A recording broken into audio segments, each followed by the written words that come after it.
I agree with it. I do agree with it. Because I don't really necessarily want to be ambiguous. Because when you're ambiguous, I feel people don't really grasp what you're on about. So that's quite defeatist, really. So the whole intention really is to be as crystal clear as possible. Do you agree that there is a change that needs to...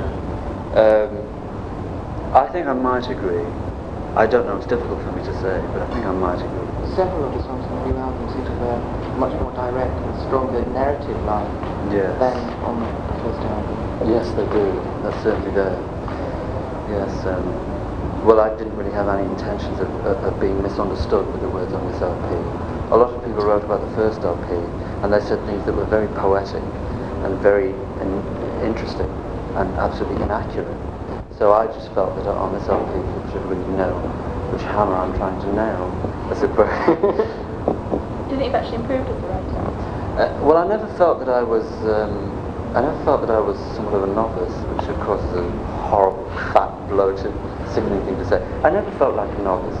I always felt that I really knew what I was talking about, and I still do. That cost you mind to write? Yes, I want to eventually. I want to. Not now, because there's too much to do, and I'm quite comfortable sitting here. Sorry to sort of seem obscure, but you did once refer to a track on the father and son. Did that emerge as housing forever? No, it hasn't emerged. It's about to emerge, which I'm sure will change your life. Did you get to read the battles? Occasionally, yes. I wasn't really on the hit list. I wasn't one of those people who were dragged out every single day. But I found that I was certainly in the running for that situation. I always found that I was hit for beaten for totally pointless reasons, which I'm sure every pupil will probably say. But I think in my case, I demand special consideration. To what extent then are we to take the songs as autobiography, as opposed to observation, social observation, emotional observation? I think they'll always be autobiography. And when the day arrives where I can't write in that sense, or I'm drained, I'll just, I'll step down. I won't go on. Because there's nothing worse, really, in my mind, than the writer, the singer, who's outlived their usefulness and who has really drained their diaries, as it were, which I still haven't done. There's nothing more embarrassing and pointless and sad than that. So when I've when I've drained the resources, I will step down, much to the relief, I'm sure, of the British public. Do you consider yourself to be an ordinary or an extraordinary? I'm probably extraordinary. And yet a lot of ordinary people can feel great affinity with things that you write. That's because perhaps everybody's extraordinary. And the minority of people in this world are very ordinary. What's behind your fierce outspokes against the work the realities of work, I think, and the realities of being in the situation where you can't choose your employment, which is an awful way to be, when you don't have any skills, and you have to take what's dished out, take what's available. There's nothing worse in life than having to take what's available. There's nothing worse in life than having no choice, I think. And this is tolerable, I think, in all areas except employment, when you have to take a job. Because even if it's a job that you can mildly stomach, if you really have to take it and you have no choice, merely the fact that you have no choice crushes your enthusiasm for the job. Did your parents around the world demonstrate when you were a child, so you were learning against that? No. I lived with my mother, who didn't. She let me do what I wanted to do. She gave me absolute full reign to be whatever I wanted to be, and that was very, very helpful. But no, as a direct result of not wanting to take anything, I didn't work for years and years and years. So you remember that presumably doesn't sort of resent your observations and your background, which is like the extra, more satisfying. Yes, completely. Completely, and still to this day she's behind everything that I say. Does she still live the same way? No, she's moved now. She's moved out. Does she recognise the writing? Completely. I mean, she dissects them. She completely dissects everything that happens. She reads every single interview. She produces long monologues. She's very, very much involved in what I do, and hers is the only opinion that I really take remotely seriously. So it's quite treasurable. Were you being slightly flippant when you said that your love songs were written? No, I was being absolutely serious, which isn't really funny. What is a song like? I don't know anything come from it apart from conflict. Apart from where? Conflict. What do you mean, Robert? You referred to earlier when I cunningly asked about the handle of the crate. Oh yes. That comes really from a relationship I had which didn't really involve romance. So if we're talking about romance, well, I really don't know that much about it. But in other things, I'm quite capable of making an observation which I don't know anything was. Observation in the way that Girl Afraid seems to be written with some flow. Yes, I think Girl Afraid just simply implied even within relationships there's a massive uncertainty and nobody really knows how anybody feels. People feel that just simply because they're having this cemented communion with another person, that the two people become whole, which is something that I always detested. I hate that implication, and it's not true anyway. Ultimately you're on your own, whatever happens in life, however you go through life, you die on your own. You have to go to the dentist on your own. It's like things that all the really serious things in life are things that you feel on your own. The problem in relationships is not largely one of being with other people. Totally, yes. Totally. Which stems from, I mean, I seem to have an answer for everything I know, but it really does stem from the society that we live in, where the real feelings, the things that count, you're supposed to suppress. Do you know? I don't now. I used to. Do you not now because you used to? Yes, yes, I do. If you'd have had a tape recorder to cry into when you were a teenager. Yeah, but you know, it's curious, but it's really easy to reveal everything to a piece of vinyl, as it were. And it's very difficult to actually say things to people, but it's much easier to do it this way.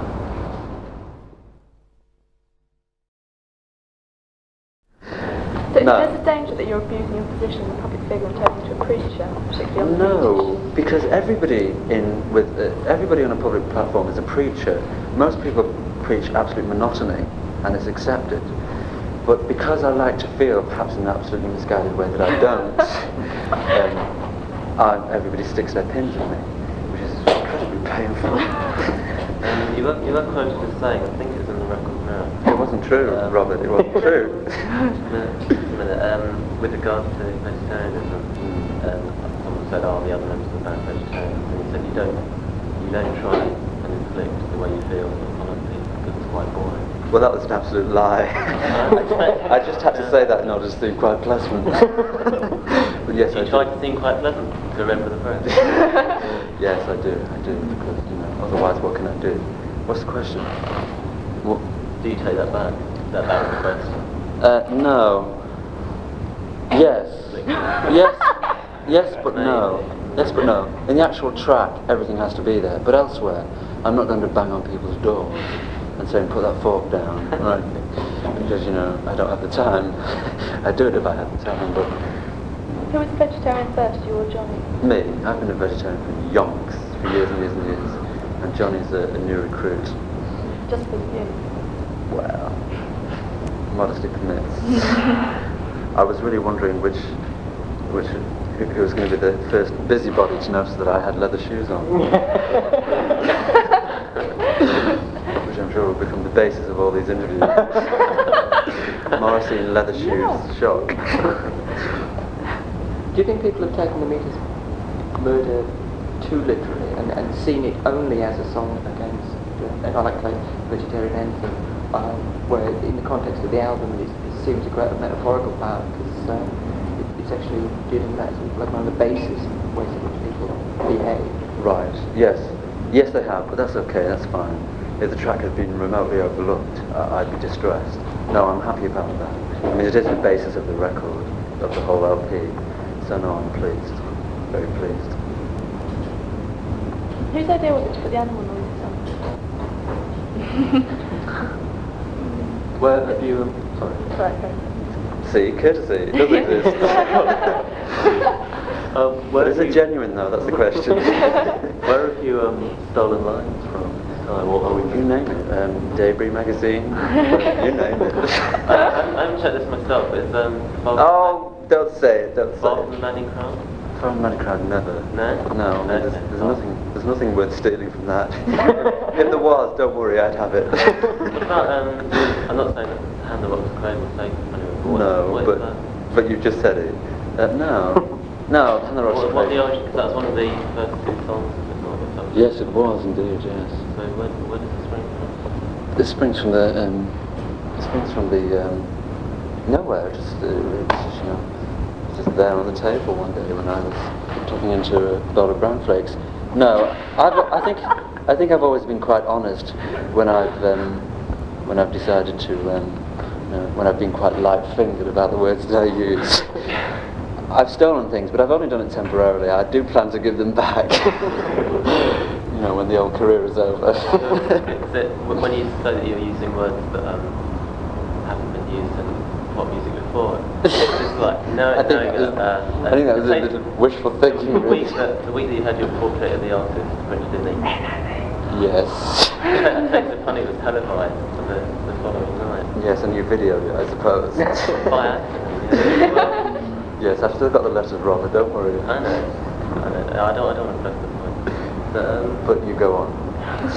But in a way, there's nothing wrong with taking from There's Teddy nothing wrong with Line it. in Love. There's nothing really. wrong with it whatsoever. Because, I mean, at least it drives people towards seeking other forms of artists.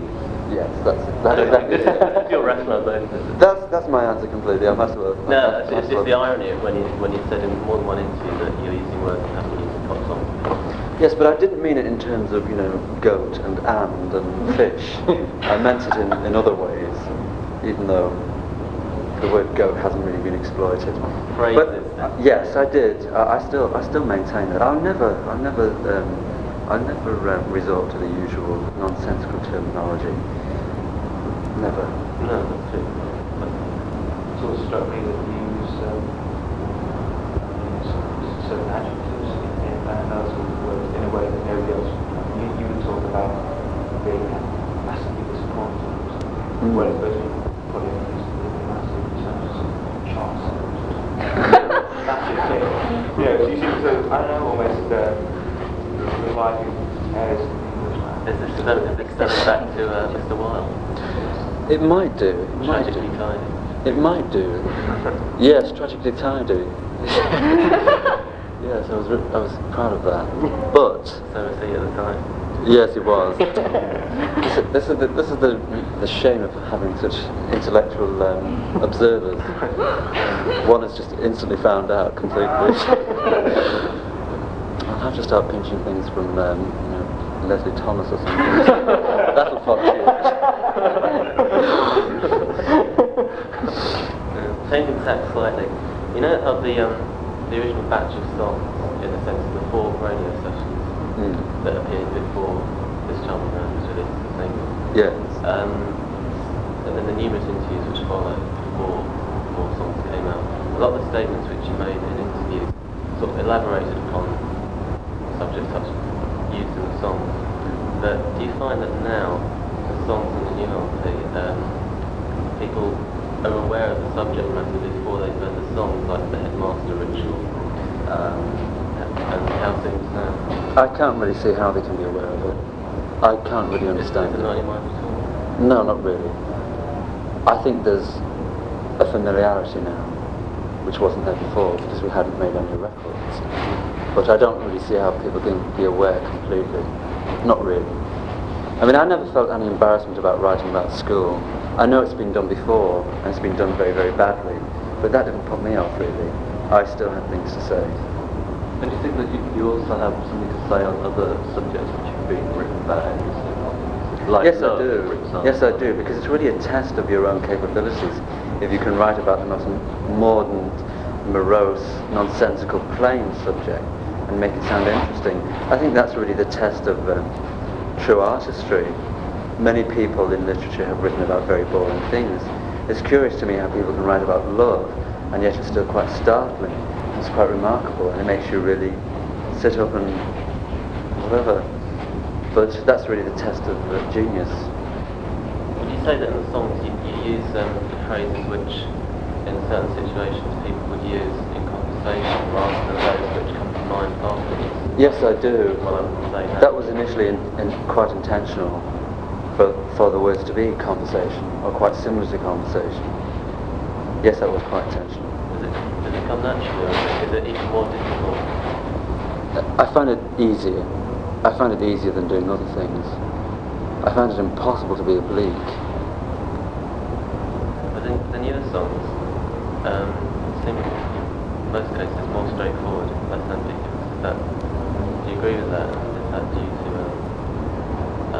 being misquoted, misinterpreted? I agree with it. I do agree with it because I don't.